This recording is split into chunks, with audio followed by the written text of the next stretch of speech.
بنقول يا رب كل جندي بيطلع الصبح يلف ويشوف ويستطلع اللي مش عارف عدوه هو مين، اللي ماشي بيحاربه زيه زيك، لابس زيه زيك وشكله وشكلك، وبيديله ميه. جندي ممكن لو هو عطشان يديله ميه يشرب ويسيبه ويمشي، يلاقيه حاطط له قنبله تنفجر فيه تموته بعد بس ميه. ده مستوى الحرب اللي احنا فيها.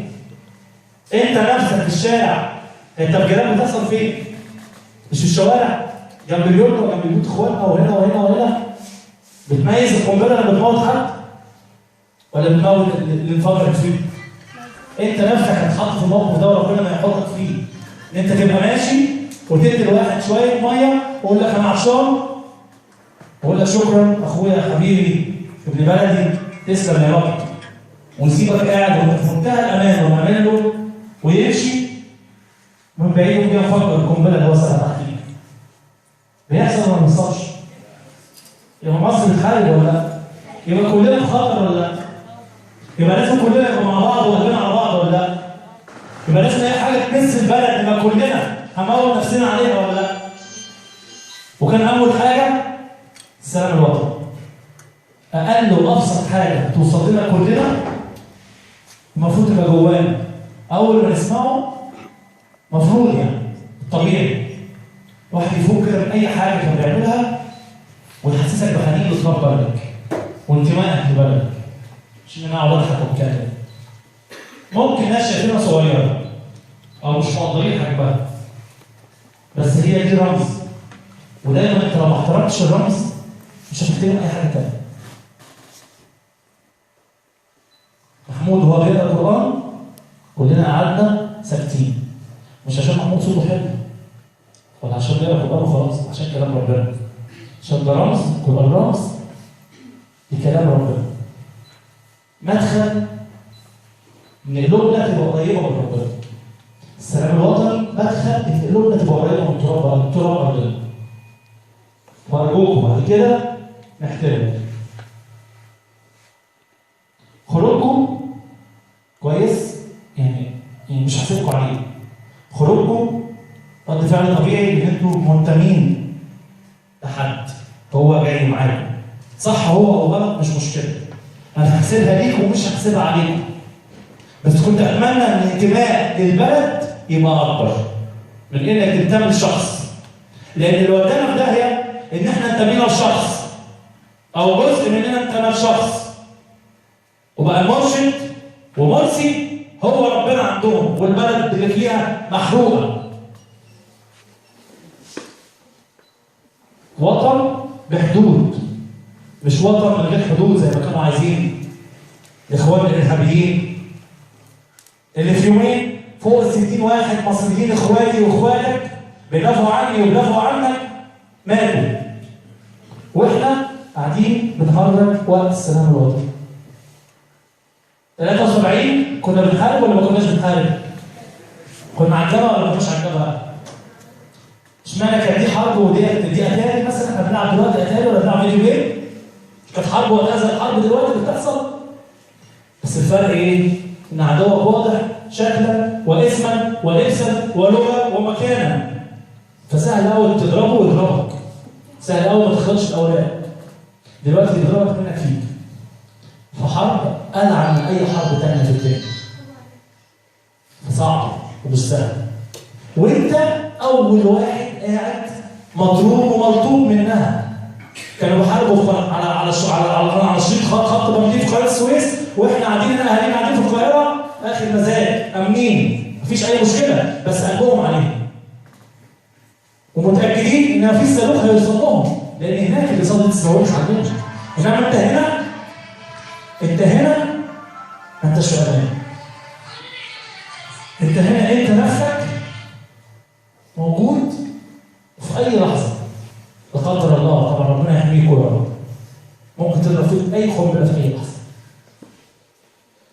مش بقول لك الكلام ده عشان اخوفك، بقول لك الكلام ده عشان احمسك اقويك ان انت تبقى مستعد لعدوك في اي وقت.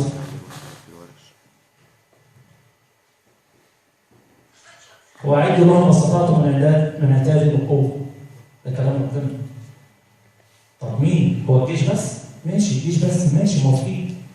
بس الجيش بس ده لو زي ما قلت لكم 73 حرب موجود مكانها، موجود ناسها، معروف عدوها. انما دلوقتي كلنا جيش. كل الشعب المصري دلوقتي هو جيش مصر. لان كلنا على كل واحد في مستواه في مكانه بيحارب. لان مش عارف مين اللي هيضربه، مين اللي قاعد جنبه هيفكره بكره، مين اللي قاعد جنبه فكره هيتلعب في دماغه ويحط له قنبله ويمشي. حد شايف الكلام ده ما هوش منطقي؟ حد شايف الكلام ده مش اولى بيك ان انت تحب بلدك اكتر وتنتمي ليها اكتر؟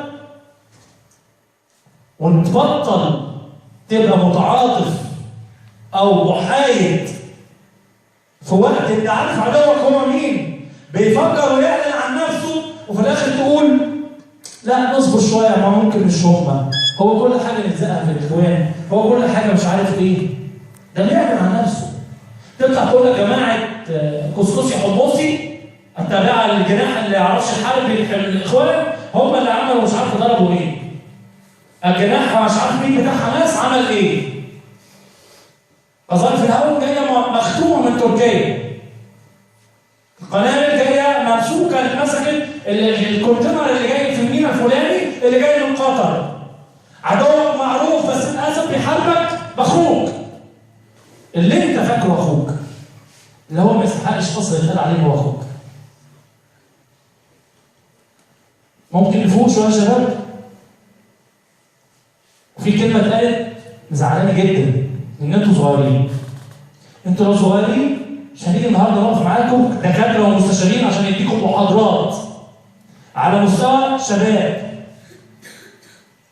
وعلى مستوى البذره اللي بتتزرع علشان تبني مصر. الجيل اللي موجود دلوقتي مش هو اللي هيبني مصر. ال 20 وال 25 وال 30 والطالعين ده خلاص حدد مستقبله، عارف هو هيعمل ايه. ده على ما تبدا الامور تستقر ويبدا يبقى في دوله قويه معمول لها استراتيجي على الاقل هتاخد لها 10 سنين عشان تتنفذ، هيبقى انتوا اللي بتنفذوها. فانت لو من دلوقتي مش حاسس ان انت مهم وكبير يبقى عليه العوض. واللي بيدرس لك والمشرف اللي واقف قدامك لو مش عارف ان انت مهم وكبير يبقى برضه عليه العوض. انا دكتور مستشار وهقف قدامكم النهارده هعمل كل اصغر واحد فيكم زي اكبر واحد انا بعمله في اي مكان. لان انت اهم مننا، احنا عملنا دور. انت اللي جاي.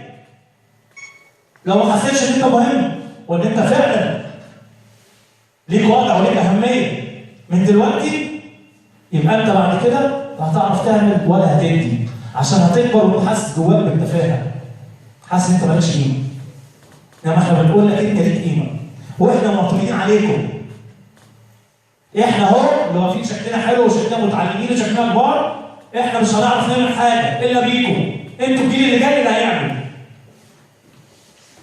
لو ما تبنتوش صح انتوا بنفسكم تشتغلوا على نفسكم، احنا اول ناس هنضيع. لان وقتها هنبقى عجزنا ومش هنلاقي حد يسندنا.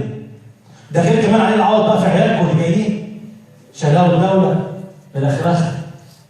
فانت لما تجيب رجاله جنب شويه عيال فاضي. الكلام ده غلط يا شباب. فانتوا اللي صغيرين ولا قليلين. اقل واحد فيكم هيمسك اي جهاز كمبيوتر او لابتوب هيفككه ويركبه من جديد ويفتحه ويدخل على النت يعمل 100,000 سيرش على 100,000 حاجه ويعمل هاكر. اللي احنا لحد دلوقتي جيلنا ما هوش عارف يعني ايه هاكر اصلا. ويخش ممكن يخترق وزاره الدفاع الامريكيه وحصلت من عمرهم كتير. اللي هي المخابرات العامه احيانا ما بتقدرش تخترق مخابرات بلد ثانيه. بيجي طفل عنده 17 سنه او 15 سنه او 14 سنه يقول لك مسكوا فلان اللي عنده 15 سنه في الحته الفلانيه عمل اختراق للبنتاجون. البنتاجون دي وزاره الدفاع الامريكيه. اقوى وزاره دفاع في العالم. ولا ما بنسمعش عن الكلام ده كلنا؟ ده في الاخر يخليني اقول عليك لسه عيل صغير ما انتش فاهم. في الحاله دي صدقوني انا بقى اللي مش فاهم. لو انا قلت كده يبقى انا اللي مش فاهم. على كل حال اتمنى ان الحظ ده يكون عليكم حاجه. يكون اي حاجه سلبيه قدرتوا تطلعوا منها الايجابيات. لان اللي جاي سلبياته كتير. فلو احبطنا ان في سلبيات كتير وزدناها نستاهل اللي يحصل لنا. تعلموا حاجه، اي حاجه سلبيه خدها اقلبها ايجابيه، في ايدك تعمل ده، انت قادر على ده. الموقف السلبي اللي حصل، اعتقد الكلام اللي انا قلته والمعنى اللي وصل لكم اعتقد حرك ايجابيات كتير قوي فينا كلنا. ولو موافقين ان هو حرك ايجابيات فينا كلنا سقفوا، لو مش موافقين ما تسقفوش.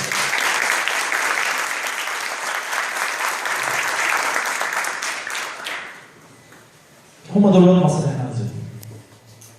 احنا مش عايزين اكتر من كده يا شباب. عايزينكم تبقوا على قد المسؤوليه.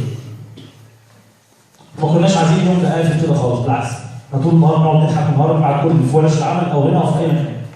مفيش اي مشكله. حتى اخواننا ميتين او مستشهدين، مفيش اي مشكله ان احنا نضحك ونهرب ونبقى متفائلين عشان احنا عايزين بكره احسن. انما لازم جوانا نبقى حاسين بحجم المصيبه اللي احنا فيها. وان شاء الله مصر تقدر تعدي اي حاجه بجيشها وشرطتها، وقبل كل ده شعبها اللي هو